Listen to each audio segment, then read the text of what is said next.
Out here, it is very windy, and though there's nobody around, I'm having my mask on because there's a lot of ash. Now, just behind me, past these trees, I don't know if you can see, but there is a white propane tank.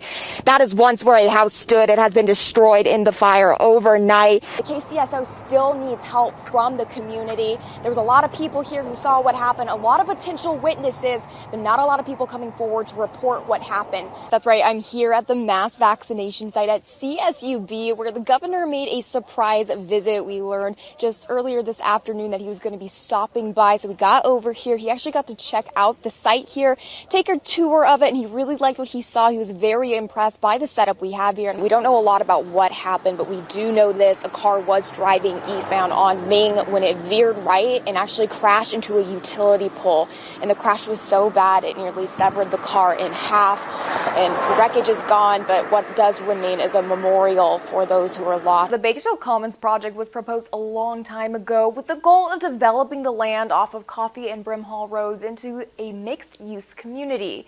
Now, Adventist Health is establishing a medical campus on a portion of the land, making it the first deal established in the plan. The reason that you're not seeing a lot of activity behind me is because we actually had to move our setup. We were closer to the site, but the Bureau of Land Management has made an emergency closure, pushing us away 2 miles away from the site so they can safely continue investigations. AAA says they're expecting to see more people on the road this holiday season, but they also want people to come prepared. Don't expect gas stations or rest stops to have everything you need. Make sure you're bringing proper PPE, hand sanitizer, all that good stuff to keep you safe.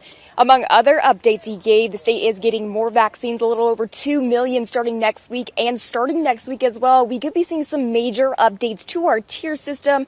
What happens after orange and yellow, that's something that he will be talking about. It has been a long night as we're approaching 10:40, but we are seeing a lot of states calling the races, announcing the results. Take a look at the electoral map. Well, the roses are red, the violets are blue, the pandemic continues on. So what are you gonna do? Well, Valentine's Day may not include the dinner date, but people still want to make the most of it, which means showing a little extra love to local businesses. So with those mobile clinics, just to let you know, they're not going to the same areas every time. They're actually pivoting quite a bit. They're getting a lot more calls saying, hey, we need to go here. We have a demand here. And they're even expanding to the weekends to get more people vaccinated. As far as what it means for Kern County when it comes to getting more vaccines, we spoke with Public Health earlier today. They say they're not sure when they'll get more, how much more they're going to get, but we'll keep an eye on that and keep you updated as more information comes available.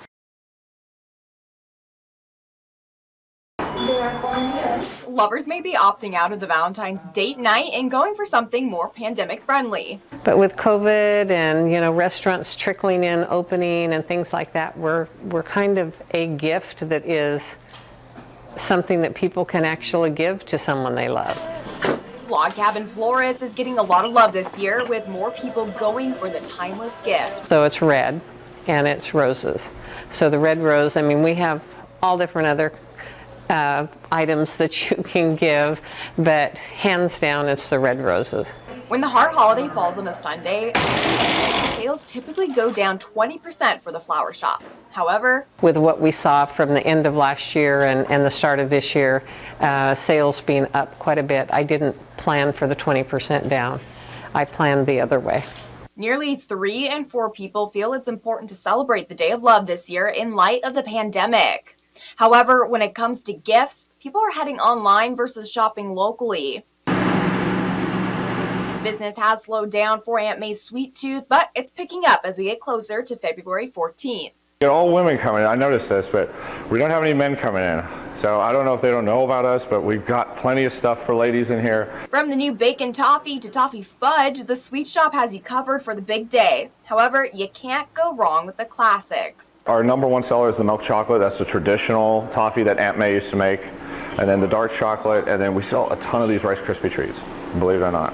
Operating in a pandemic was tough, especially in the shop's first year, but Valentine's Day is proving to be a big day. Yeah, I'd say this is like the 3rd biggest, maybe, behind Easter and Christmas. Though there was uncertainty for small businesses with the pandemic, they are still going strong, proving their love for the community. We have thousands of customers that depend on us. So I thought, well, we'll just give it our best shot. Just off of 7th Standard Road, you'll find the Rosedale Ranch. It's hard to miss the massive landmark known as the Cross of Palms.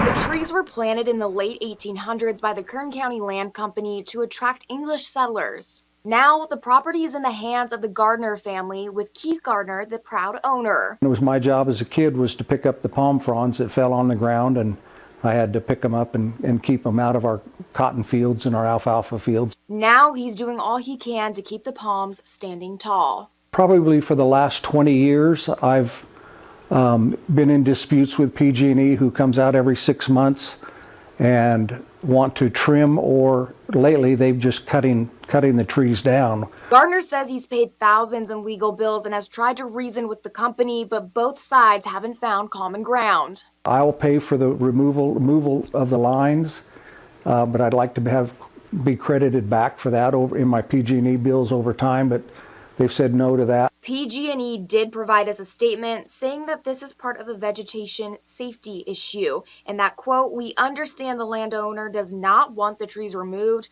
However, the trees were located near distribution power lines, are in poor health, and are at risk of failing and falling into the facilities." We had an arborist come out and is in disagreement with their analogy that the trees are diseased. They're not diseased, they're just old. Stephen Montgomery, vice chair to the City of Bakersfield's Historic Preservation Commission, says the palms are significant to the town and deserve respect. The statement that the trees are too near the power lines is actually a semantical error, because the basic English, no, the power lines are too close to the trees. They are now working to get the trees on the local city registry, but they don't even know if that's enough. They are of the position that they can do what they want, and they have no responsibility other than to fulfill what they consider to be their prerogative. But it's clear, a lot of effort is going into saving this area of Kern County history. You know, it sounds a little funny to get hung up on some palm trees, but when they've been around this long, they need to be preserved. Car came out of nowhere, took the pole, came outside, all the lights went off, so that's my first reaction, go outside, see what's going on. Wednesday night, a car was driving east on Ming Avenue when it veered right just a few feet from where this diesel technician works. We were working on the trucks, and out of nowhere we just heard like a loud bang. The car with 4 people inside hit a utility pole and split into 2 just outside DTIS Diesel in southeast Bakersfield. Now, 2 people are dead, 2 are in critical care units, and all that's left is carnage to be cleaned, a memorial in a gruesome moment that can't be unseen. I walk outside and I come outside and I see the car split in half. The back seat was still intact. The back seat of the car was still intact, and there was a young lady there, and you could tell, she wasn't responding, she wasn't breathing. Junior Gayona was the first person to see the wreck and called 911 right away. It's sad to see young people go at that age, and The families of those that died in the crash were unable to speak on camera, but tell us they are looking for answers. BPD is still piecing together what caused the deadly crash. The people that were not responding, I just seen them go up to them, touch them on the neck, see if they had a pulse, and they just walked away. Gayona hopes the family gets the answers they are looking for. It's hard, they're young, and it's horrible, it's a horrible experience. The moment you realized this pandemic was going to be a big deal? Yeah, I think it was right around the time when the governor actually extraordinarily announced a stay-at-home order. 12 months later, COVID-19 numbers are going down, more people are getting the vaccine, and it feels like our stretch of California is starting to open up. However, it was an uphill battle to get here. Well, it's been a nightmare, frankly. Chief Administrative Officer Ryan Alsop is just one of many county employees who firsthand knows how hard the year has hit us. States making decisions, and those decisions get changed at times on a weekly basis. Alsop refers to the virus as an equal opportunist. Everybody's been hit equally hard. Certainly some of the service industry, people who rely on people coming to their businesses to shop or eat. We don't know how much the county has lost because we're still in the pandemic, and we still have a ways to go to 100% operations. There are no concerts, restaurants have been closed down, people have been unemployed, less money changing hands.